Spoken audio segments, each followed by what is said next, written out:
So ayan guys, i-react natin yung mga lalabs natin. Again, nasa BB company na naman sila, Mami Sara. Grabe no.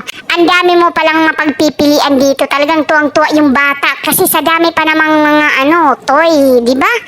Tingnan mo naman, malilito ka kung ano yung bibilhin mo. Talagang siguro murang-mura talaga dito. Kasi dinadayo at talagang ini-introduce talaga nila, Mami Sara. Puspusan, kumbaga puspusan yung anong tawag nun, pagsisil para talaga namang ma-spread talaga yung BB company sa mga taong gustong bumili dito.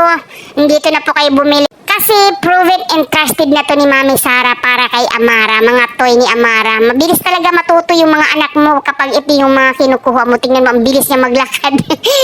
Turo pa siya ng turo kung anong gusto. See? Napaka-fashionista talaga ng ating BB Amara. At syempre sila Daddy Vince, kasama rin si Daddy Vince. Sila yung may pictorial dito nung BB company. Una pa yun. Ngayon, ito, in-introduce talaga nila ng maigi yung BB company. Kasi free si Amara dyan eh.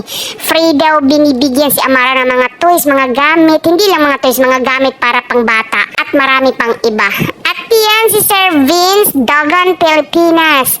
Talagang runner itong si Sir Vince kasi Dagan. Ayan, kahit haggard-haggard na yung ating lalabs, pero ang pugi-pugi pa rin.